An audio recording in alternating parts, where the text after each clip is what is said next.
Hello and welcome to another episode of Creative Appetite. Today I'm joined by my good friend Siobhan.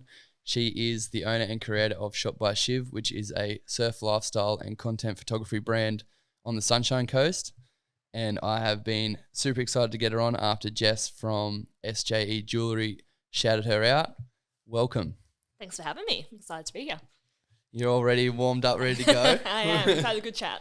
It's such a good day out here today. It's beautiful weather. You know, it's torrential rain. Yeah, torrential rain on the Sunshine Coast. I think it's been we've had more rain than we have had sunshine, I reckon, in the last month. Yeah, for sure. I might as well just move back to Melbourne, honestly. It's just rained constantly. It's literally like Melbourne weather. It is exactly like Melbourne weather, just like 10 degrees warmer. I was even thinking like the other day when we had that whole week of rain, I was like, I'm just going to move back to New South Wales. Might as well. Like, this is just ridiculous. There's nothing indoors to do up here either. Everything's outdoors. So when it rains, you can't do anything. No. I know, like, obviously surf photography, Yes. You need people to be, like, I'm sure you could go out in the rain if you were doing like underwater photography and stuff like that. Potentially, but there's a lot of sticks and crap in the water at the moment. So yeah, not ideal. I went out for a surf paddle the other day and I was literally like pulling sticks and like all sorts of things through the water. Were you doing like stand-up paddleboarding? No, I was just like trying to surf because I'm a very bad surfer. I like watching surfing more than actually surfing. Kind of ironic considering you do like surf photography. I love surf culture, but I am still learning how to surf. And yeah, the waves in the water the other day were horrible. So how did you get into, like, obviously if you've been drawn to surf photography and stuff, when you were growing up, were you like shown surf movies and things like that? Not particularly. Like we didn't even live near the beach particularly because I'm from Melbourne, so we're probably half an hour from the closest beach, and that was on the bay, so it's not even like there was waves. Like St Kilda. Yeah, like half an hour is just sort of like Brighton area, just in the burbs. So yeah, never really surfed growing up. We used to go to the surf beaches sometimes, and parents got me a foamy board, but that was probably 2 or 3 times a summer. I grew up out in Cowra, which is out in central New South Wales. Yeah, right. So I didn't surf at all, but I just froth surfing my whole life. It's cool. Yeah, even my mum, she was like, I have always envisioned you just driving around Australia in a combi van just surfing. That's so cool. And like I just love it. It's the best thing ever. But I actually don't do enough of it, to be honest. Lately I've been super busy with other projects that I just haven't. That's fair. I feel that. It's really annoying though, because I know in myself that if I was to actually make time for it, I would just do it. Yeah. But it's like priorities, right? Yes. And I want to make it a priority because I don't do enough of it. But then I do like cycling, go to the gym and do like the podcast and all these other places. Jack of all trades. I feel that. Yeah. I was really good when I first moved up here. I'd go heaps. And yeah, this year I've been quite useless. But the rain doesn't help because the water quality's been atrocious. Yeah. How do you, like, I guess, like touching on water quality. Yeah. When you were taking photos, is that like a big factor when you got models on the beach and things like that? And Can be, yeah. It makes a difference. Depends where you are, I suppose. If we're on the beach, it's not too bad because you don't really see a heap of the water. It's more the light, like if it's really glary and whatnot, it's not ideal. But the water quality is not too bad. But it is better if it's nice, for sure. Especially if I'm just taking actual surf photos. Like up at Noosa, I love just going up there to like tea tree and taking photos of the longboarding and stuff. It's just so much style and coolness to it. But yeah, definitely better if there's nice blue water as opposed to the brown muck that there is currently. How do you handle like with glare and things like that? So if you do have glare on the water, are you just trying to like move the models to a certain position? Yeah, pick your time of day for a shoot. And yeah, just sort of move them around and I definitely just try and do it at sort of golden hour and not in the middle of the day. Oh, okay, so it's either like early in the morning or later at night, Yeah. Yeah, but then recently trying to deal with the weather has been more of an issue than anything else. Like just trying to work around the rain. Yeah, I've had this one shoot with this girl. We're going to do it next week, hopefully. But we've been trying for like months to organise something and it's just constantly raining and horrible weather. So it makes it hard. Yeah, it's pretty hectic. Yeah. When your whole brand is based around being outside and taking photos, literally. And then all of a sudden it just rains the whole time. Yeah, I wouldn't even mind the rain. It's just I don't think I can get my camera wet. Like I don't mind the vibe of the rain. It's just the actual equipment. You almost need to have like the you know how football camera, like when they're filming sport and they got those covers over the top of them. Yeah. You almost need to like run around with like some dude who just holds an umbrella for you so you can take the photos. I should. That's a good idea. I need to find a friend. I'll do it for you. If you Oh, want. thanks. All right. I reckon Hit you it'd up be next because week. you could definitely do like a cool moody shoot with Yeah, exactly. an umbrella, It'd be really different. because then they can get wet and then Correct. you just stay dry and then all your equipment's dry. which Yeah, is- I don't care if I get wet. It's just my camera. Yeah. It's expensive. What camera do you run? I have a Nikon Z6 at the moment. So I got that one like 2 years ago. It's doing well. It's a good quality one. So it's And a big upgrade for me. What was your first camera? Very, very first camera. Like when I was a kid, I had just a little point and shoot. But then I had a Nikon D3400, which is like a real entry level DSLR. I ran that one for maybe 4 years. But then I was trying to do all this like astrophotography, and I was not very good for that. So I finally upgraded to it was a big upgrade. I was like, do I do like a cheaper upgrade to something in between, or do I just go all out and buy one that will last me for ages? So I just bought the fancy one. Isn't it crazy how fast technology progresses though? Oh, yeah. It's like you buy Tell me like a about it. really expensive, I don't know, say your camera body's just like $3,000 on its own. Exactly, yeah. Within the next like 2-3 years, they've just bought out another one, which is even better than that one. Correct. Yep. And you consistently, like, I guess as a professional photographer, you must have to consistently upgrade your gear Yeah. to stay on. Or is that not really a thing? Yes and no. I suppose like these days are all so good. Like even though mine's 2 years old and there are ones that have been upgraded since, everything's great now. Like, you know, they're bringing out new technology every, 3 months or something. Every camera brand brings out something new and fandangled, but they're all still great. Like, I Yeah. suppose the jumps aren't as massive or as noticeable. Even like if you're watching YouTube or something like 1080 versus 4K, like yeah, you can tell the difference, but 1080 is still 1080 is great. like, I reckon It's fine. 1080 is perfect. correct. And now they're bringing out cameras to do like 8K video. It's like, do you need it? It's just a huge file size to deal with, and it doesn't add that much. It's more the story and the actual. Yeah, like I don't think people necessarily like the viewer necessarily cares if it's in 8K or 4K. No, correct. Because most people just bump it onto 1080 anyway. Yeah, it's faster to load and you don't drain your internet. So I don't think these days there's as much difference or need to constantly upgrade, because it doesn't necessarily make you a better photographer.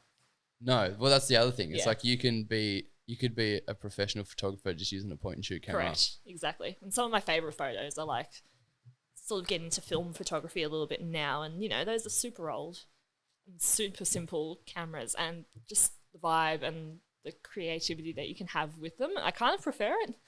Yeah, I have 7 cameras Nice. and 6 of those are film cameras. Yeah, exactly. And Yeah, and- that's all I want. I need to get a point and shoot film one. I've got like a manual one. I stole my dad's old film camera, but I need to get a point and shoot because you just have it and you can get the in between moments and the things that aren't so staged. Yeah. And that's kind of the stuff I really like.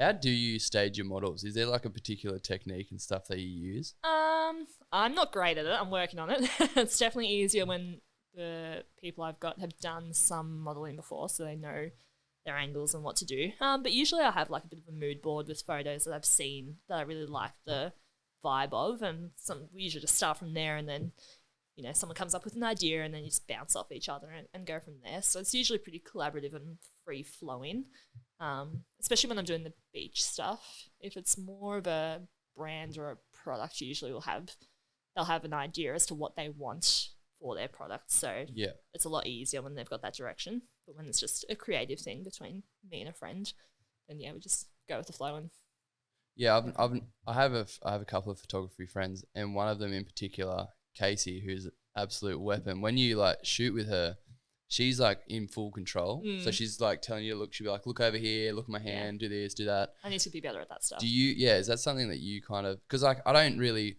from my perspective, like I take photos as a hobby, but I'm only taking photos of like old buildings and like street photography and stuff like that. So if I'm shooting people, it's real, they're unaware of what I'm doing kind of thing. But when you're in a staged environment, are you like kind of doing the similar techniques where you're getting them to look in a certain way and like moving them so you can find an angle? Trying to.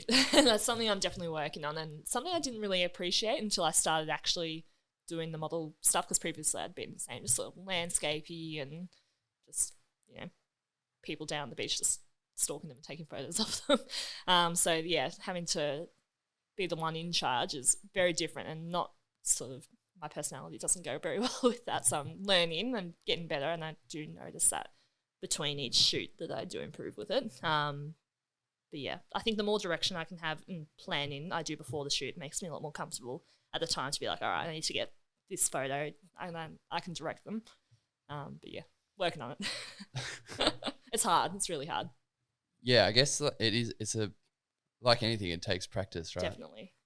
Makes you appreciate like the actual photographers that have been doing it for a long time. It makes you appreciate them a lot more because it's not just picking up a camera and taking a photo. There's a lot more skill to it than people realize. Yeah, which is kind of interesting, I guess, if you want to put it in that way, because a lot of people, when it comes to if people are looking at creative outlets or whatever, like artists, photographers, whatever, they always are quick to judge and be like, oh, I could do that. Yeah. It's like, yeah, but you can't do that. No, and if it's simple, like it looks great when it looks simple, but you don't realize how much goes into making something look effortless. Yeah, it's like you're trying to, like, my take on photography is like you're trying to envision something.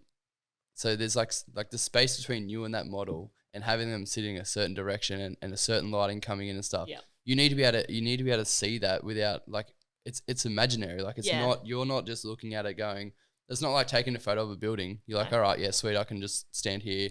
Like, you have people constantly moving around and you're trying to like adjust your angle to make sure you're like, am I too far back? Do I need to be closer? Is this light hitting this certain, like, there's so much going on that I don't think people, especially when it comes to photography, a lot of people aren't, they're like so unaware. They're like, oh, it can't be that hard. I'm like, put it this way. If you think it's not hard, go take a photo on your phone of yourself. Yeah. Or get someone to take a photo of you modeling, and then have a look at it and see how bad it is. Yeah. And then you understand how long it takes to actually take a photo of someone and get them in the right position. To get the shot, like, it could take 50 or 100 goes to get the shot that's the perfect one. Yeah, it's like one shot that and half the time I find that when you're taking photos, you literally get it off a whim. Yeah. You're not like, yeah, I've just nailed this, I envision this. It's usually you taking a bunch and then there's like one out of the bunch that you're like, oh shit, I must have been standing in the right angle. Correct. Some of my favorite photos have been like complete accidents. I've like screwed up the focus to what I was originally planning, but then it looks really cool and it's creative, and that's when you get things that are a bit different as opposed to just, someone standing on the beach. You get something a bit funky and creative, and those are my favorite photos, but usually they're accidents. The accidents. That's what I find. A lot of my good ones are just straight accidents. I'm like, act like you knew what you were doing. Yeah, totally. I reckon it gets a lot worse when you're doing film photography, because then you're dealing with like light meters and it's much harder. It's a whole another ball game, and you can't see what photo you've taken. No, you can't, and so you have to be way more selective. Like with a digital camera, you just take a photo and you're like, oh look, shit, I'll stand 2 centimeters this way, and just all right. So it's so much easier because you can look back on it and go, oh, that didn't work. Let's stand here. Let's try this angle. Modify this one thing. When you're taking film photos, you have to be so selective, and you have to know exactly what you're trying to achieve. Yeah, you've only got your 24 or 36 photos on your roll, and they cost you $1 each or something, so you don't want to be wasting them. It's so rough. It's so expensive. It's so fun though. I love it. And just like when you get your film back and you're like, oh my god, I got some cool photos, and just the lighting and the colouring of it is just with all the grain. Yeah. How do you edit your photos? Do you run it through Lightroom? Yeah, just Lightroom. Getting better at it. I feel like I've got a handle of Lightroom now. It's taken a long time, and I look at photos from 3 years ago when I was just mucking around by myself and how I edited them, and it's atrocious. So I reckon every year I go through a phase where I'm just like, I hate all of my current or previous work, and I'll just completely reimagine everything. Pretty good with Lightroom now. Starting to do a bit of video stuff and trying to in Premiere. Yeah, using Final Cut Pro. Yep. Actually, but trying to color grade that is a whole nother. It's hard. I thought I was good with Lightroom, but then trying to do video is very different. Video is hard because there's so many different scenes. There's so many different lighting. So much to it. So then you can't just put a LUT over every single one and think it's gonna look exactly the same. Yep. Because then you have to go through each individual scene and then you kind of like fine tune to each scene to make sure they kind of all look similar. Yeah, it's very difficult. And then just even creating the story with video, there's a lot more to it. So that's my sort of project for this year, is to learn how to do video and get a bit better at that. It's fun, but there's a lot more to it and a lot more gear and software. And now I realize why people charge so much for videos, because there's a lot to it that I had no idea about until I started doing it. Well, again, I guess it goes back to what we were saying before about the general population don't understand how long a lot of this stuff takes. Yeah, And it's they're not like, just- oh, it's just so expensive. I'm like, you do realize that this person's taken, so like a 10-hour shoot from Yeah. edit to like shooting and editing, and they're only charging you like most people feel uncomfortable to charge what they should be charging because Correct, they get gassed on it. So it's like, but if you actually if you went with them and went from like the starting to the finish, Yeah. you would then be like, yeah, no dramas, I'll pay you that, because that's all your time. Like that's your whole weekend gone because Literally. you've filmed, edited, and then you've got to get it back to them on a certain time because they need it for a certain due date. Yeah. And then It's a lot to they want to pay you like really cheap. Yep. I'm like, I how does that make appreciate it. sense? Yep. And even just the equipment and even the software to do video, like Final Cut Pro is like $500 just for the program. Yeah. And then, you need lights and you need Well, if you add in camera, Yeah. like cameras on top, so cameras, lenses, yeah, filters, lenses are so expensive. gimbals. Yeah, a gimbal's like 500 upwards. Yeah, easy. I think like a new one is like $1,200. Yeah, and then like a drone. Yep. They're about because $1,200 now you have to have a as well. drone because Yes. otherwise it just doesn't look the same. No. So there's much to it. So there you're already about $5,000 deep. Yep. And you haven't even started filming yet. Correct. And this is why I try to tell people, I'm like, just be mindful of what you like. You wouldn't go to a builder and be like, oh man, I could do that. It's like, for a fact you can't do that. No, you can hammer a nail in, but it doesn't mean you can build a house. Like, Exactly. It's very like you don't different. understand the geometry and like dealing with all the maths and then like setting it up and making sure. Yeah. And then like, there's so much to everything that every single discipline that people do. Yeah. Yet for some reason I find that the creative scene cops so much slack when it comes to like, or flack, not slack. Flack. Yeah, flack. Flack. Flack, when it comes to like pricing and like how people, I find that a lot of other creatives understand other creatives. They're like, oh, I Yeah. can see the work in that. Yes. But if you're not a creative, they're like, oh, I just can't see it. No, and I suppose like creative stuff is so subjective as well. Like you'll connect with certain people's work more than others. And then there's a lot more of a broad skill level with creative stuff. Like, you can just pick up a camera and start shooting and charging people for it. But then there's people that have been in it for 20 years and of course they're going to charge a lot more because their skill level's a lot higher. They're a lot more efficient. They're going to have higher quality gear and whatnot. But there is a broader spectrum. Whereas, if you're a builder or something, you've got your qualification, you expect they're all kind of similar. Yeah. So, I don't know, people wouldn't necessarily appreciate the people that have been in it for a bit longer and have the higher quality stuff to be charging a lot more. Yeah, it's like you pay for what you get. Correct. Which is like anything. If you want to go out and buy like a cheap Chinese toy, Yeah. or then you go buy something that, I mean, everything comes from China, but like basically what I'm trying to say is you can buy like a cheap, shitty toy that would fall apart in 2 days, or you go buy a really expensive toy that's going to last you a lifetime. Chances are you're probably going to go buy the expensive one because it was made right. Yeah. So why is that any different to like? Yeah, I don't know. Priorities. And I suppose Obviously, just for a brand, everyone's very different. Like if you're a startup brand, you've got a really low budget, you're going to pick someone that's a bit fresher. Yeah, and of course. Charging less, but that's how it aligns. But that makes sense. Like correct, it's like you're on the same level as them, so that makes sense. A lot of people can only afford that kind of thing because they're Correct. only just starting out. They'd be like me trying to go out and then just pay for like a super expensive graphic designer or a super expensive editor or something like that. It's like I can't. That's not even on my pay level. Like I No. can't afford that. Yeah, exactly. But then I suppose not expecting to be able to lowball those really expensive graphic No, exactly. So designers, you wouldn't even bother contacting No. them because you're not even in their ballpark. It's like I wouldn't even waste my time. Yeah, I don't know. People don't understand, I suppose, what they're going to get. I guess we've just gone on a full rant Yeah, about it was that. a big rant. Anyway, I guess now that we've had that rant though, we should probably get back to you and your brand and stuff like yeah, that. that's what we're here for, right? So I guess like when you were growing up, did you ever do anything creative, or did you ever like envision yourself doing a creative project like this? Not particularly. I was a very sciencey kid. Never overly good at anything artsy. But my dad was a photographer. He did like wedding photography, and he was always very into it. So it was always very annoying as kids because he'd always be like getting posed places and whatnot. But then, yeah, I suppose we'd always had cameras around and had them thrown at us and whatnot. So then, yeah, it's just sort of gone from there. And now I appreciate that a lot more. Like I go and raid his camera cupboard, and he's got this old Hasselblad film What? camera. Yeah, because Steal that. I know. And nicked one of his film cameras. He's got this big safe full of stuff. Which now I'm super into. Yeah, before you're like, they're so shit. Just like, Dad, stop trying to take photos. I just want to just throw them out, man. You don't even need them.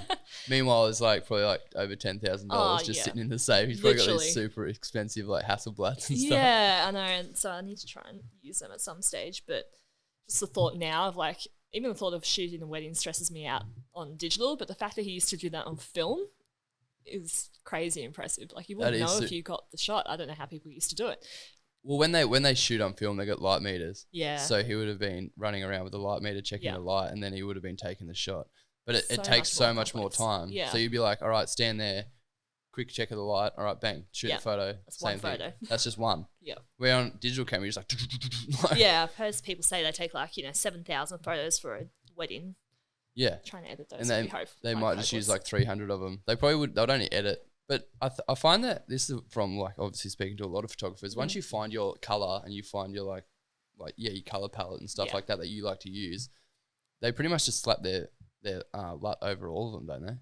Potentially, I don't tend to. I did for a while, but I wasn't really liking how things were coming out. So now I'm doing things from scratch. But I usually have some like inspiration photos that I'll sort of go off and try and keep it like that. But it depends on the shoot as well. If I'm doing stuff for a brand, I need to make sure that it sort of aligns with their color scheme as well. Yeah. I have my own way of doing things and how I like it, but it does need to sort of be that in between. Yeah. Their color scheme. Or if it's just for myself, then I'll just edit it however I like it. Yeah, you're not like too stressed about it. No. How do you what colors are in your color palette? And because if you are starting from scratch every time, surely that must be quite hard. Instead of just like kind of putting a LUT over top of it and then adjusting the LUT to what you need. Yeah, I probably should do that. It would be a bit more efficient. But I don't know, I like the fairly, like muted highlights and just warm tones, nothing too bright or saturated. Kind of the filmy vibe, but not that extreme when I'm doing digital stuff usually. But I do like the nostalgia. So you add a bit of grain and stuff in there. Yeah, a bit of grain, a bit of warmth. Bring maybe a little bit of green in the highlights I'm trying to play with at the moment, making sure it looks natural as well. But yeah, that's kind of the style I've gone with a little bit more now. It's evolved a lot and it's still a constant work in progress. Yeah. Used to do the, high clarity, high saturation. That's high saturation, high clarity is the classic landscape photographer. Yeah, hate it. Which is kind of this is, I don't know, someone probably shoot me for saying this, but if you look at all the professional landscape photographers, like the ones that have those, like the studio that they sell their photography out of, like on the main streets. Have you ever seen down the galleries and stuff? They all look the same. Yes. They're like super saturated, and I just don't know. Like, is that still a in thing? I don't think so. So this is why I'm like, who are they selling to for starters? I don't know. I'm actually just more intrigued. It's not a it's not a rip on people that do that. If you're killing it, that's mad. But because I've seen it since growing up, I'm so interested to know, because the trends constantly are changing all the time. So it's like, is that still an in thing, or is it just older people are buying those photos because that's what they are used to and what they know? So anyone that's listening, please comment on this and let me know, because I'm dead interested. I just really like to know, because every time I walk past, I always want to, either they're closed, so I can't go in there and ask, and I don't want to ask someone and offend them, because they probably wouldn't be able to understand what I'm trying to ask in such a short period of time. Yeah. Like, they'd probably just take it as an offense. Like, not just a genuine curiosity about. They'd think I'd be like trying to put down their work, but I'm not. I just have a genuine curiosity over if that's still like the in thing right now, or like how they're maintaining. I don't know. It's just because landscape photography is so interesting, because it's a lot of people do it. It's hard to do well, I realised. Yeah. Yeah. You can take a photo of anything, but to do it well is very difficult. And to get something new, like a different perspective on the place, like, there's always the bucket shot for any location, but trying to do something a little bit different so you're not the same as everyone else, that's really hard. How do you do that? Like, so I guess that's why I don't do landscapes. Yeah. So, or even just with your photography, how would you say that you are like set different from anyone else doing surf lifestyle photography? I do like things to be a little bit more natural and less staged, because I find that stage stuff just looks the same and a bit awkward and stiff and whatnot. So yeah, I'm trying to make things a little bit more free flowing and get a bit more movement and whatnot in it. Which is why I like going up just to Noosa and just taking photos of people just out there surfing and doing their thing, because that's when they're relaxed and not worried about the camera. They're not posing or anything like that. I suppose I do follow a few other photographers up here that do a really good job of doing some sort of surf lifestyle stuff, so I do take a bit of inspiration from them. You're gonna name drop anyone? I can. I really like Chloe from Havana Productions. She does some awesome stuff, and also Hannah from Hannah Pruitt Photography. They both do some really cool surf lifestyle work. But I think my color palette's a little bit different to theirs and how I like to edit things, but their general vibes and the way they post things and whatnot, I really enjoy. It's really hard. I would assume that it's really hard to separate yourself in the color palette of surf lifestyle photography, because it's so warm and like there's a lot of oranges and browns and stuff like that, and they're really trying to like warm the photo up to like give that surf lifestyle like summery image. Yes, correct. So what, I don't know if you want to tell me this, because some people are probably like super sensitive on it, but like how do you adjust it enough to separate yourself from that same color, because you're still trying to build that surf lifestyle brand, I guess, at the end of the day. I suppose you have to keep it like you say, relatively aligned with that vibe. I suppose it's still a bit of a work in progress. I do like working with a little bit of black and white, and that's a very different thing to edit that I'm still learning about. Can't just slap a black and white filter on it and I go from there. It's black and white's pretty hard, I think. Hard to do well, which I now appreciate a lot. Sometimes I just do black and white because I can't deal with the colours in the photo because they don't look right. So you just do it in black and white and try and make it look good from there. But that even in itself is actually really hard to do well. I try and keep true to the sort of the Noosa blues. I like that sort of light sky blue colour a lot. So I keep that in there, where I think a lot of other people might keep that a little bit more muted. They kind of like draw the blues out. Yeah, but I do like, the beautiful blues, so why wouldn't you keep them in? And then keeping everything else, probably I go a little bit further with the warmth and try and really get that really like golden hour vibe. And then the green in the highlights and making it a bit more filmy is probably what I do different to those two in particular. Trying to keep it, that vintage vibe. Yeah, not too much, but I do like that. Yeah, kind of warm, muted highlights, but greeny vibe. Yeah, I really appreciate. And so this isn't your full-time job, is that correct? No, I'm a physio. That's my main gig, which is very different. So what drew you to like dive into jumping over to the creative side? I mucked around with photography for a while, just traveling more so, bought a camera. I went over to Europe and used my iPhone, and then I realised that was not good enough at all. So I did this 2-month thing of Europe, and I only have iPhone 5 photos to show for it. And then I went to Africa and I took a GoPro with me as my only camera, and everyone else had these like fandangled, like long lenses taking all these awesome wildlife photos, and I had this wide-angle GoPro. It's like not appropriate. 30 centimeter lenses that are like just full sitting literally out. So I stole all their photos after that one. So then I bought a DSLR before I went to Southeast Asia, and I had fun with that, being a bit creative with it and learning all the settings and whatnot. It's just fun being able to take cool photos of places you go to and good quality ones, as opposed to just iPhone photos that you never look at again. You take, It's like when people take videos of fireworks. Yeah. I'm like, why do you do that? You don't watch it. You're never, ever going to watch that. Like at a concert, just videoing the entire thing. When do you ever watch it again? You're never going to sit there and watch that ever. No. So I don't know why people do it. Enjoy the moment. So it's so, you actually, like, and even like talking about that, it's like when people are at concerts and they're videoing it, you're looking through your phone. Yeah, literally. When it's right in front of you. Just appreciate. It's like, just put your phone down. Yep. Be in the moment, which I'm trying to do more, which is it's at the cost of taking photos. Sometimes I need to find the balance a bit more. Recently, I've just been trying to just enjoy the moments and not take photos of everything, but then I end up with no photos of anything. I've listened to it. Yeah, I've actually heard a lot of photographers say that. Like sometimes they'll just put the camera down because they're like, I want to just enjoy this moment. Yeah. So, which is, I guess it's a balance. It would be a hard balancing, especially if there's like a really cool photo that you wanted. Yep. But at the same time, like I just don't want to disturb Correct. the peaceful sanctuary of like just being in the moment and enjoying it. Correct. Yep. So It's kind of why I want a point and shoot film camera, so I can just like, just go bang. yep, Yeah. got it, captured that moment, but didn't have to be too technical or anything about it. Just enjoy it. I guess like maybe diving deeper into like the moment. Is there anything in particular that you're trying to, like a mood that you're always trying to achieve when you're like trying to dive into that? Interesting. That's a good question. I have to think about it. I don't know if there's a specific mood. I do like things to be fairly effortless and just sort of with the flow, but no particular like emotional feeling, I don't think. Not that I'm consciously aware of anyway. Maybe subconsciously. Yeah. Oh, like do you draw emotion into any of your photography? Like if you're having like, I guess it's different for surf lifestyle because the whole point about surf lifestyle is about like happiness and like. Yeah, it's nothing. I don't do anything too moody or like, super deep emotional work.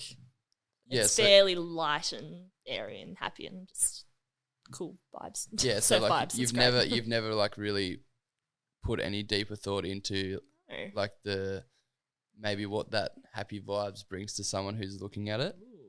Makes me happy when I make a nice photo. I like it for you looking through all your photos afterwards and you're like, oh my God, that's the one. Like, I love that so much. And then I'll just look at it for ages because there'll always be maybe like 2 or 3 photos from a shoot that I'll just fall in love with.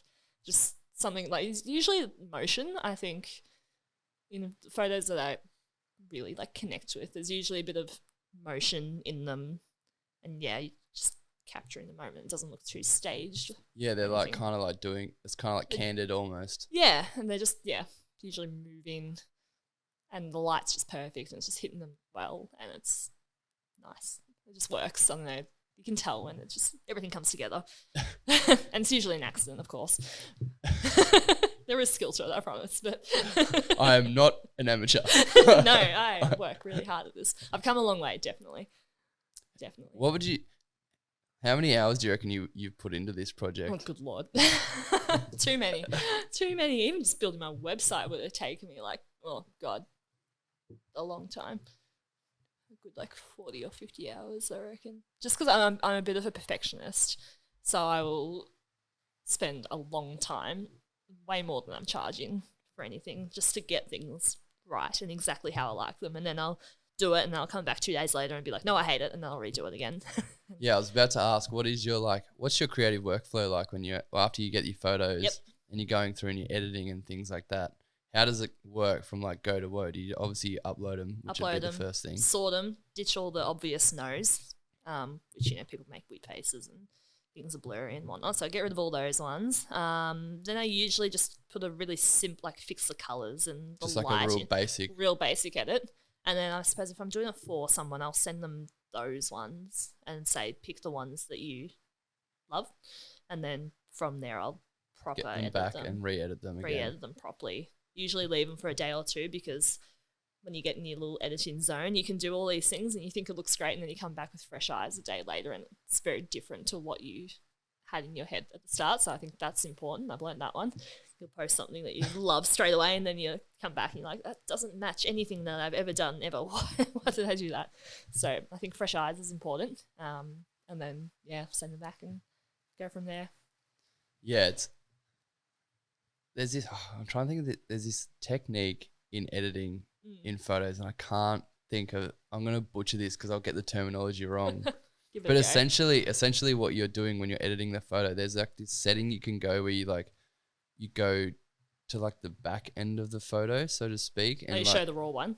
Yeah, you got the raw photo, but then when you're editing, when you're adjusting like your reds and stuff, you can like pull all the other colors out and then just specifically adjust the reds and like the photo will show you all the reds. Ooh. And then you can adjust it and then you can put all the other colors back on top of it again. See how it works. Oh, I can't remember what it's called and I probably just butchered that too. So any photographer out there, I'm sorry, but I don't use that specifically. I did see this technique and like they did it, they were doing it in film photos and they were like, oh man, I wish I knew what that was again. I can't remember. But basically, they like, it just show the reds and then they'll adjust the reds, and then Yeah. then they can adjust the greens, Yeah. and then you can like put it all back together, and then you can see like layers and stuff. yeah, it's like layers of the editing process. Interesting. I just can't remember. I don't even know. What It that's sounds called. way more technical than what I'm making it out to be. It's not that hard, but I don't know what the word for that is. I usually just go back to the raw one. I'm like, okay, that's where I started from. and then just start again. Oh, just like you can, if you click the backslash button, it shows you your original photo Yeah. without all your edits. So you can be like, all right, am I staying true to how it started? And I usually just pop up a reference photo with my kind of color palette that I'm going for, so I can make sure it lines up. Because yeah, you kind of end up in this little deep dive of editing, and then it comes out completely different to what you were planning. So having a reference photo there is very important, I found, just to try and keep things semi-cohesive. Yeah, not like over edit. Yes, that's why you got to come back a day later. Less is more. Less is more for sure. I don't think maybe like 5 years ago the hyper stylized like blues and oranges look was in and whatnot, but I feel like these days things are a bit more natural generally. So Yeah, it kind of seems like that all the saturation and stuff's been like taken out. Yeah. It's like all muted colors. Yeah. There's not much. And I reckon that's like the in thing at the moment. It's almost like because film photography right now is so huge. Yeah. People are trying to recreate that film look just with a digital camera. Yes. Which you can't quite do. You can get can't. close, but you can't get. You can the same. never. Yeah, It's not the same. I'm like a hardcore like film person in terms of like. I know for a fact that because I have a digital camera as well, you cannot even get close. No. Like, I try. The lenses are different. Like the Correct, lenses yeah. are different. The film itself is completely different to a Every digital film camera. stock's different as well. Yeah, and they're all different. It's like there's no way you're gonna even like you can if you want to adjust your yellows and browns and stuff, you can kind of get it looking like it, but you'll never get it doesn't have the that feel. authentic feel from Yeah. it because it. There is a feel to film photography. Yeah, definitely. Which digital just doesn't have. No. Which is cool. It's so cool. I love it. Just get the Hasselblad off your dad. I know. And you're living the dream. Medium, like Jesus, I need to. So here on the plane. I guess you're talking about being a perfectionist and stuff like that. Yes. So when you first started, was there any moment where you got super frustrated and you kind of almost gave up? Ooh, I did a complete delete of all of the things on my Instagram once. I probably started last year. I think I was going with the uber saturated look, and I was like, nah, hey, get rid of everything, start again, start fresh. And I really thought about it. I do tend to overthink things and not do things, but I did think about sort of the color palette and style that I wanted to have my photos be like, and I've maintained that pretty well for the last like 18 months, which I'm happy with. But yeah, I go through phases of being super into it and then sort of just letting it idle for a little while. I suppose with all this rain, it's currently in a little bit of an idling phase, but feeling like I want to get back into it, which I think is a very normal thing for any creative pursuit. You're going to go through ebbs and flows. Yeah. Especially if you're not forcing it. If it's not your full-time thing, you can just let it be what it is and not definitely push and force it. And I suppose I was doing a few shoots where I wasn't loving what I was doing, and I'm like, I don't need it. I don't need to do things I don't really love. So now I'm trying to be a little bit more niche into the surf lifestyle stuff and only take on projects and shoots that I actually really want to do, because then I'll be excited about editing, and then you get a better product anyway, as opposed to doing things just for the sake of doing them for money, and then you do a good job, but it's not as good, and it's a bit of a bore to edit the photos and whatnot. So trying to be a lot more intentional and deliberate with it now. But no, I don't think I've ever fully given it up. It just goes through ebbs and flows. I like it that way. Keeps it fun. Because when you said that you overthink a lot and things like that. So yes, I do this all the time, and I find that I operate on a really I'm pretty highly strung most of the time. Yeah. Like I'm very I don't know if it's because I have ADHD or undiagnosed, by the way, people, but I have taken a Ritalin and it calmed me down. And I was like, there you go. And then I went to a doctor. This is a bit of a side note. Went to a doctor, asked him to diagnose me last year, and he said I was too old. Really? Yeah. I was like, do you realize if you diagnosed me and I actually found out I had ADHD, I was like, the amount of knowledge that I could then pursue and like it would everything else would make so much sense. Correct. It's not like you stop learning and developing. No. Like I was like, what hindrance is it to you? No. If I'm like, you have a lot of life left. I was so annoyed. It's not like you're 85. Like I was you've so got plenty of years ahead. I know. I was like, imagine if I know, then I can work around on how to focus properly and like how to. My workflow would go through the roof. yeah, you're doing your own business and stuff, and that Yeah. would take a lot of concentration. And But because like I deal with like a lot of anxiety and I'm a pretty anxious person because I'm constantly like on the go, just naturally from being highly strung all the time. So when I put out a product and things like that, I get really stressed out that I'm like, is this gonna land? Are people gonna like receive this properly? And I just wanted to like maybe extend that question to you in regards to, I don't know if you deal with like anxiety and things like that. I think everyone has it to a degree, but yeah.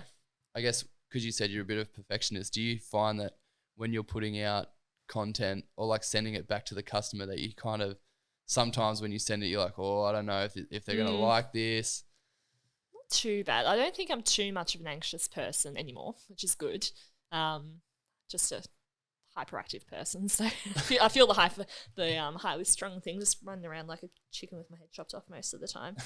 But no, I think because I only take on projects that align with me and what I enjoy doing, I think I do a good job of them.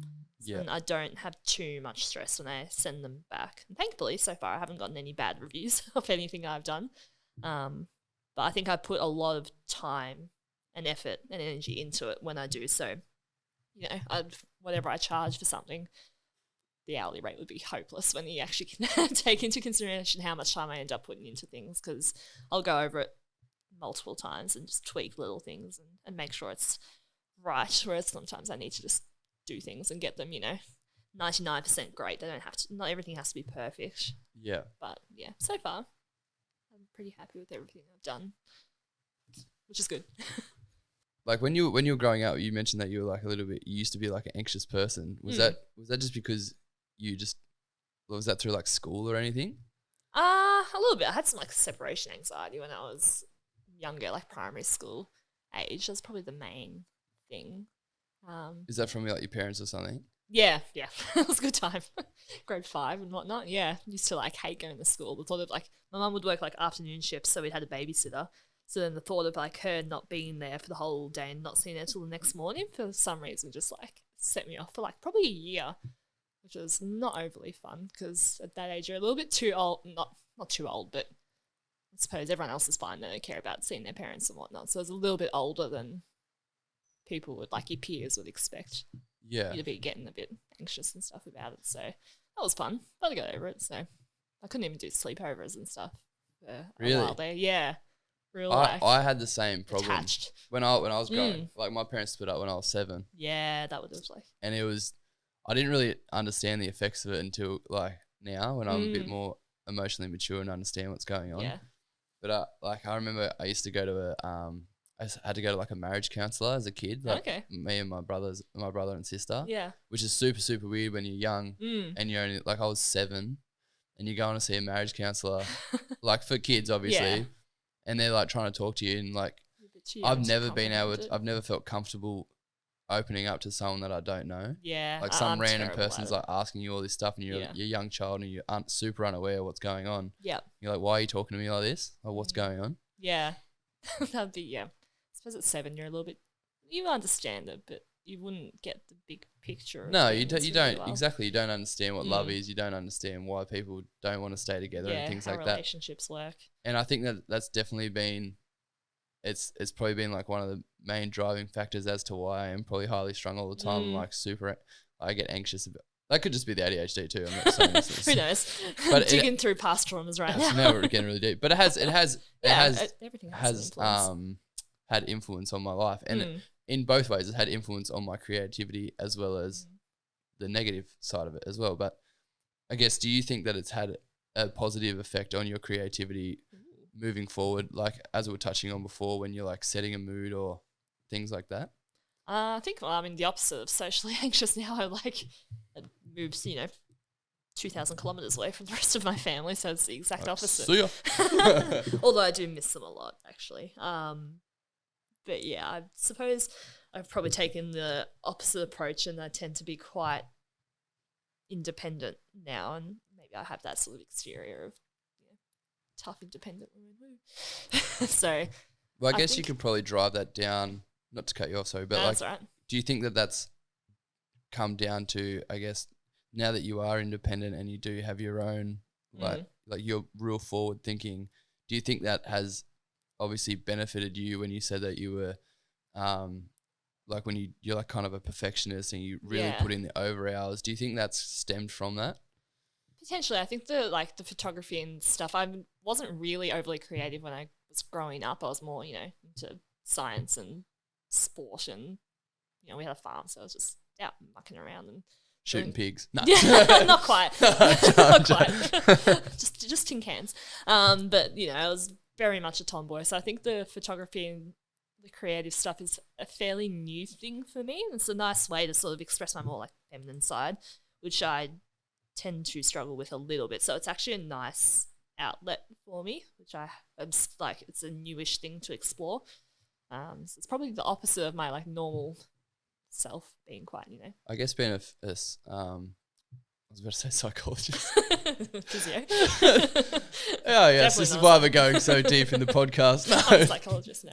Yeah, I guess being a physiotherapist, it's like if you look at it from like for me looking at a physiotherapist on the outside, you're looking at as most people be like, oh, that's a very like sciencey job. It's kind of like I'm not going to say like mundane, but like when you look at it in the grand scheme of like a creative photography job that you do, then you do. It's like the two polar opposites together. Correct. There's a lot more, I suppose the longer I spend being a physio, I realise how much more sort of art and people management that it is, as opposed to like science only gets you so far when you're dealing with people and everyone's very different. An ankle sprain on one person versus another person doesn't necessarily go the same way, and you are dealing with people and the psychology of them a lot more than I potentially realised early on. So there is a lot more, I suppose, art and grey area to it than say like medicine, like being a doctor, where you're given the medications and whatnot. Well, it's interesting that you mentioned that because I always push the fact that everyone's creative in their own way, and you're creative in every single job that you do, whether it's like business development or like a traditional creative job or like everyone's doing something creative. And I guess like as a physiotherapist, like you said, like two ankle sprains are completely different. Yeah.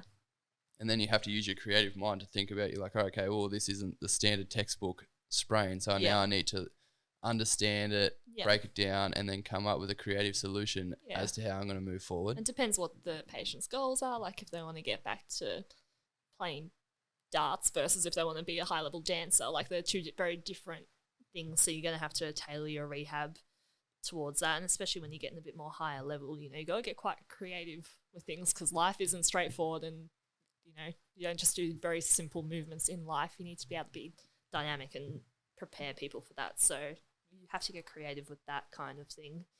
Yeah, as well, exactly. And it's just fun. Like that's the good part. And you just meet people and you have to deal with people.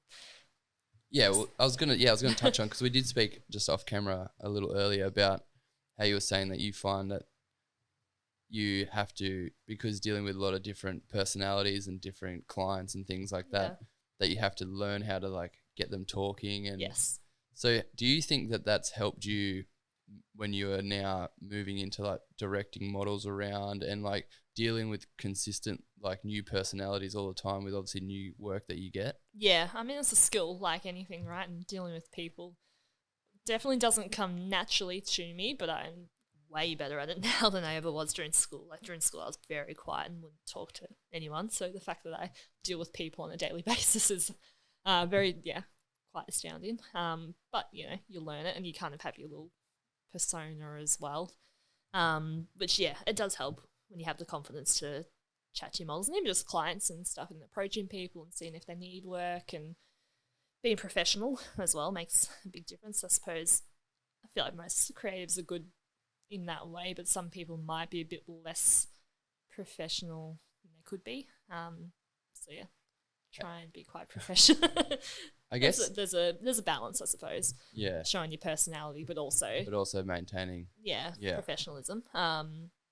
I'm fairly casual with most people, but you still need to have that level of professionalism there. Do you find that it's more free as a photographer? Like, do you feel like being a photographer in a creative outlet, you can be your like authentic self and just have fun with it? Yeah, I tend to have pretty much like a fair bit of fun with my patients. I always end up sitting on the floor with people for some reason when I'm at work. I feel like I'm too chill sometimes.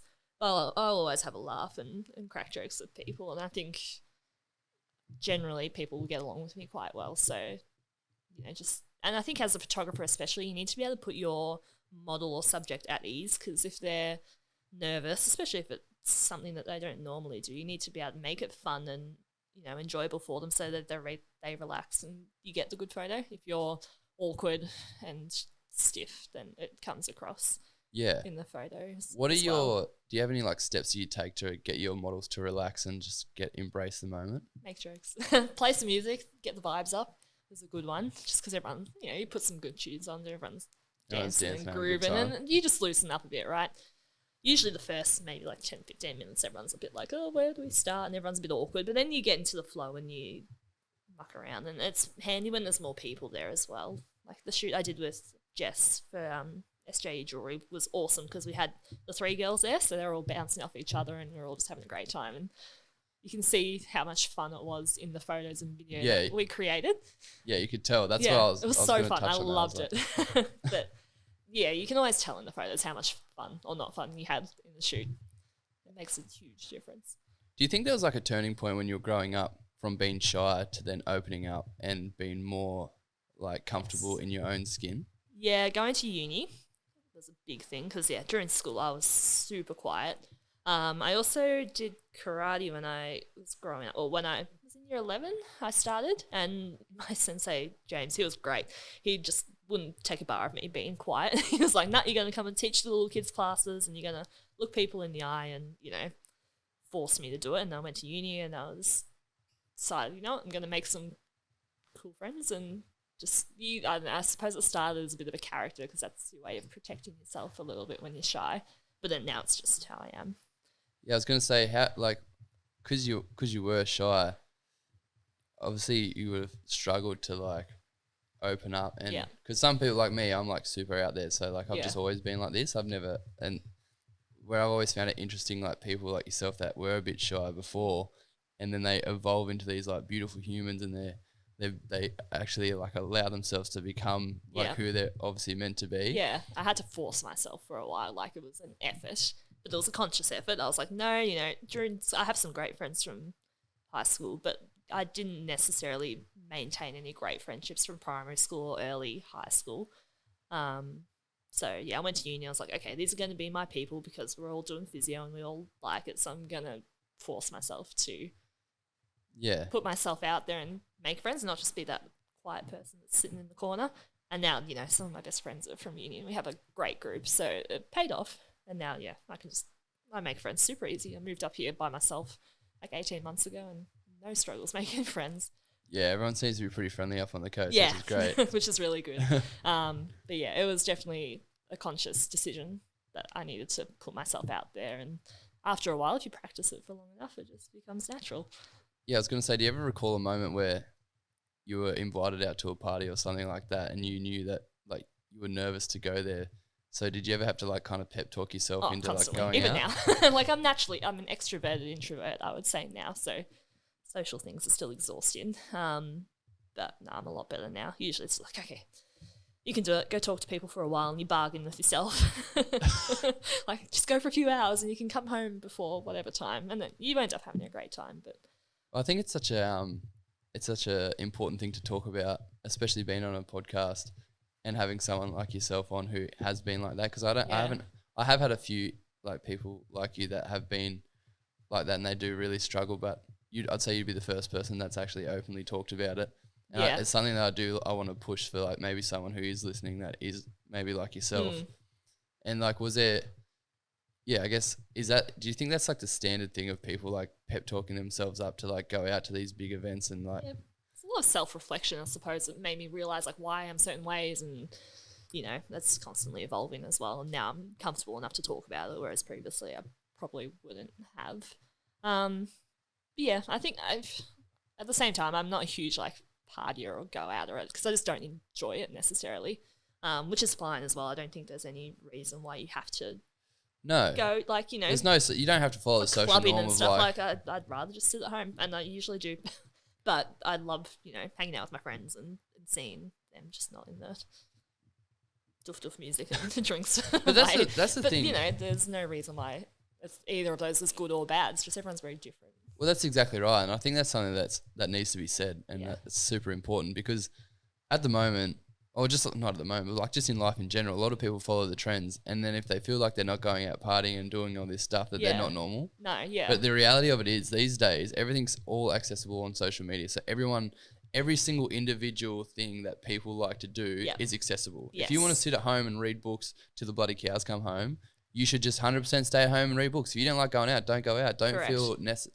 The only thing I probably would say is if you, like yourself, which you've mentioned, is that if you do, like around social settings and things, if you do have like that social anxiety and you do get a little bit stressed, I probably would recommend maybe at least going to some things that you feel comfortable with around your friends. You got to try it, right? Just to give you that comfortability zone that you know that you can go out and do that, but you don't have to enjoy partying and things like that. Like it's a very social extrovert thing to want to do. Yeah. And if you're not like that, then that's fine. Like there's nothing wrong with being who you are and accepting your, like just because everyone's beautiful in their own right. Correct. Yeah. And you don't have, it's upsetting sometimes when I've seen it throughout school, like growing up and like the way people talk about people that are introverted and things like that. And I'm like, there's nothing wrong with them. Like that's just who they are. And that, like, you don't just wake up and all of a sudden you're an introvert and you're like, I wanted to be this person. It's like that's just your personality. And everyone should be celebrated for being who they are and not.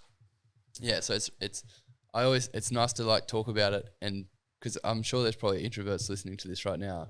Definitely. At some point, you know what I mean? Definitely. So there's a lot of us. And you could be the like changing moment for someone to actually.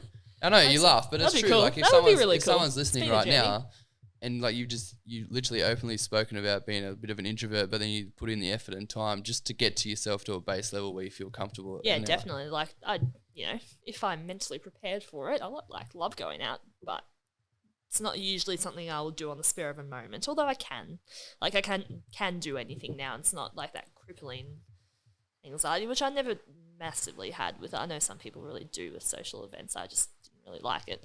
But now I know I can go out and enjoy myself, but quite often I just rather not because it's exhausting. I get social anxiety, which is crazy. People think I'm just like flat out and I'm just like super extroverted. But there's times where I go out and if I'm in a really busy pub or stuff, I just go full mute and just won't talk to anyone because I freak out. I get like sensory overload where it's just too much going on and I'm like, I can't handle this. Yeah, that's fair. So like I find that interesting for me personally because I'm so extrovert. And outgoing, when I go out, sometimes it happens and I'm like, oh man, I need to go home. Yeah. Like I can't handle this. Yeah, I just get group situations. If I don't know the people, then I'm not great at just randomly introducing myself. That's probably where if I know the people, it's great. But if I don't know the people, or I know one of the people and it's a big group, I like listening to people, which is just hearing what people have to, all the but then I just forget to talk myself. And they're like, who is this person? She's just listening to I'm like a wallflower. Just chill out there. Have you, like, you mentioned that you were doing a course recently. Oh, I guess, are you still doing the course? Yeah, it's just an online course by, her name's Amanda. She runs a product photography business out of Brisbane, actually. So I don't necessarily do product photography in the sense of like studio stuff, like, beauty products and whatnot. But she's created this course called Become a Brand Photographer, which is really cool. It is focused for product photographers, but I more got it for the business side of things and like dealing with clients and whatnot.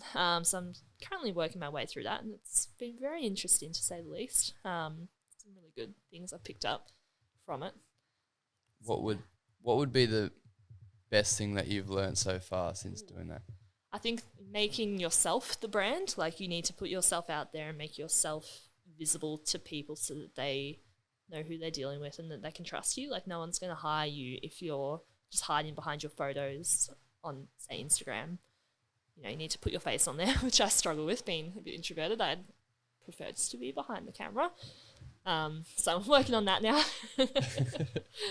I have to put myself on my page and my stories. So I'm getting there slowly, but that's probably the main thing. Podcast will help. Yeah. How do you find being on this podcast? Do you think this is great? I feel like I'm just chatting to you. I'm not even thinking about who's listening to this. So that's the best thing I like about this podcast. Man, this rain is pumping down right now. Oh my god. It's gonna be fun to drive. So nice to be in this warm environment know. whilst having a bit of rain, you know, sipping on a tea. It was very nice. Anyone that's not watching and just listening.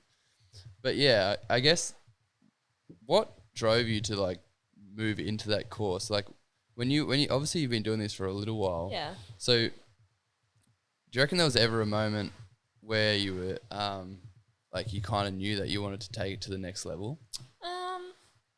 I've been thinking about it for a while, more as a side hustle to my physio job. Only issue with being a physio is you can't necessarily travel or work from home with it. Like you have to be at a clinic, which especially with COVID and whatnot, the whole, you know, working from home, being a bit more free with your work and traveling whilst working has become a lot more of a thing.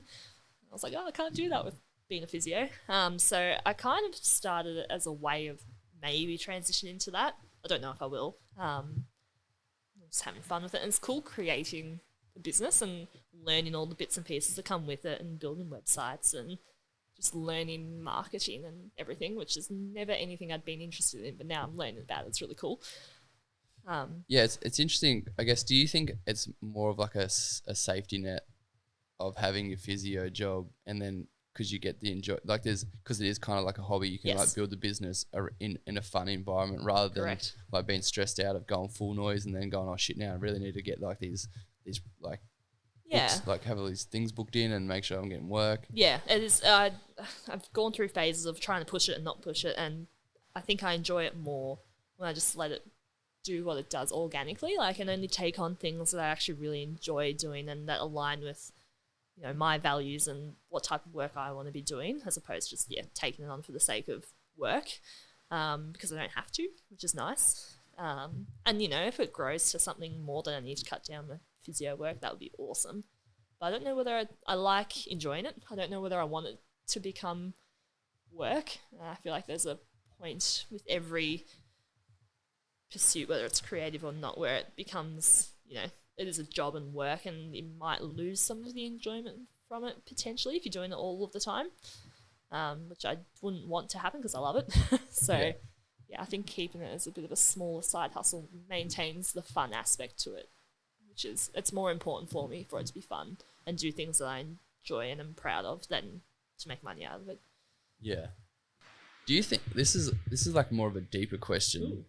Because I've been trying to be a bit more engaging maybe with my questions in the podcast, because I don't know if people are finding, like, because a lot of this stuff is kind of like surface level. There are like good moments in there. Yeah. But I kind of wanted to be maybe like touch a bit more on like the psyche of like of humans and how they interact. Yeah. So I don't know if this question's going to offend you, and I hope it doesn't offend you. I'm not aiming. It won't. Like I just don't. Yeah. I've never really kind of asked this before, so I kind of want to go for it. So do you think that like your personality is derived, like, so instead of, because some people would just go full noise on their creative aspect, and then they're not too concerned about the job security. Yeah. So do you think that the reason why you haven't gone full noise with it is because you're like, maybe like your personality type is like more inclined to have a bit of a safety net? Probably. That would make sense. Yeah. I think, like, I suppose went to uni for 4 years and did all that, so I feel like I enjoy physio. I wouldn't want to give it up completely. Like, and I also feel like that 4 years of uni and all of the heck step that comes with it would be a waste of time. And I'm still learning a lot with that as well. So I wouldn't want to get rid of it completely. If I could somehow do both at a semi, like, equal amount, would be awesome. That would be the dream. But I suppose, like, I have thought about, like, maybe traveling next year and just taking a gap year, which I haven't done yet. So just leaving everything. And if I could make some money with photography while I'm doing it, that would be epic. So I think as I get older, I'm more likely to just throw caution to the wind and say, screw it, let's, leave. Which is, I moved up here just because. So I think as I get older and more comfortable and confident in myself, I am less scared to sort of take the risks of doing things. Yeah, I guess, like, look, if we go all the way back to what we're talking about, like that separation anxiety and stuff that you I've felt. Come like do you a long feel like way that's since then. Yeah, so do you think that now because you've been working on yourself so much, this, like, the separation anxiety you might get of actually going full time with your job is a little bit less now because of how much work you've been doing on yourself? Yeah, definitely. I like listening to podcasts. So there's some really good ones. So yeah, and I'm just a thinker as well. I like to live in my own head a little bit. So I definitely self-reflect. And there's a lot of things that, everyone's the same. A lot of things to work on. But yeah, I think I'm definitely a lot more confident, and I feel like I know myself a lot more now, and that I can, do things and be a bit more, confident's not the right word, but spontaneous, and take risks, and it all works out fine. I think is one thing to keep in mind. So no matter what you do, you will be fine. Try things? Yeah. Is there any were there any books or like podcasts that you listen to that have helped you in getting to where you are now? Books, not. I do like reading books. Some of the there's a British PT called James Smith. He does some good books and podcast about like self-development and whatnot. I like the Diary of a CEO podcast. That's really good. He does some cool interviews just with some very different people, and all the stuff they say just about happiness and whatnot is very interesting, and what actually makes us happy. So that's been some stuff I've been listening to recently. And then just meeting people in life and just thinking about things, and moving somewhere else has given me a lot of perspective and independence as well. Moved out of home and moved to States and moved jobs all at the same time. So you definitely grow a lot. Yeah, how did you manage that? It was actually fine. I thought it would be way worse, and I was actually completely fine. And I mean, I couldn't go home last year because of COVID, which was annoying. It was probably 8 or 9 months between trips home, which was tough. But then, I actually found it surprisingly simple moving up here. Yes. Which was, cool. Now I'm like, I could go anywhere. It'll be fine. So how long do you have left on this course? And I guess you just touched on you would like to travel and things like that. So is that I guess the next thing for your project? Maybe. I think I would definitely I don't know what form the traveling will take. I change my mind every few weeks, whether I take a gap year and do, like a lap of Australia, or I just go to Europe for 6 months, or whether I just do little trips. It depends. I'm starting a new physio job in a few weeks, so it depends how that goes. If I love it, I might not travel, not sort of leave everything and try and maintain that. But if I don't love it, I might just sod off. I don't know. Yeah, I'm not too. I get in my head that I have to do all of my traveling in the next 2 years for some reason, which is not true. But I should. Yeah, I would like to do a bit more, especially with COVID. Haven't been able to travel as much as would like. I did a lot during uni, which was really lucky. I suppose when you have a full-time job and leave and whatnot, it's a bit catches up with you. Yeah, it's a bit more difficult to just be like, I'm going away for a month, see ya. Which I did during uni. Whereas, when you're a physio, you lose your caseload if you go away for a month, which makes it hard. So you have to be a bit more strategic about how you travel and do things. What would be the biggest lesson that you've learned since starting this project? I think less and do more is be one of them. Because I should think about things a lot, but just that act of going out there and putting yourself out there and actually just doing stuff is how you learn. You can theorize about everything until the cows come home, but until you actually go and do it, you won't realize what you don't know, and then you can reflect and add bits and pieces on. Every shoot I do, I realize one piece of equipment that I could have had that would have been really handy, or one thing I hadn't accounted for, and you just add and evolve that way. So I think actually just doing it, and then being confident enough to approach people and say, this is what I do. Would that be of any value to you? Instead of just waiting for them to come to me, because there's a million photographers, especially on the sunny coast. There's heaps. A lot. There is heaps, especially in the industry that you're in as well. Yeah, there's a lot of the family wedding portrait photographers around. So not competing with them, but surf lifestyle is obviously on the sunny coast, so it's a big thing. Trying to put yourself out there and market yourself, and having the confidence to do that is probably a big thing as well. Just doing things. Well, that'd be my main thing, I would say. That is a good way to end this podcast. Yeah, I think so. But before we get out of here, there's two things that we like to do. One, you get to shout out a local legend who you think should come on the podcast. Yep. And number two is you get to give advice to anyone that might need a bit of a kick in the ass in starting their project. All right. The local legend I would like to shout out is my friend Tara from Milk Box Creative. She's an awesome product photographer from here on the Sunshine Coast. So she does a really good job of studio product photography. So she would be a really cool one to chat to. And then my advice is just start, go on YouTube, figure out what you want to do, watch lots of people, but then actually just do it and invest in yourself as well. Sometimes you just got to bite the bullet and give it a go. And, you'll learn heaps, but you can only learn so much from YouTube and thinking about it. You actually got to go out there and give it a go. So do it. It's fun and you'll learn a lot. And even if it doesn't turn into a job or whatever, that doesn't matter. Just do something creative for the sake of doing something creative. It's fun. And there you have it, guys. My solid advice. This has been another amazing episode of Creative Appetite. Thank you so much for coming on and sharing your story and having a chat with me in this nice, lovely weather. Yeah, I've had a great time. But for the rest of you gang out there, you know the deal. Like, subscribe, tell your grandma about it, and hang around for the next one. Let's go!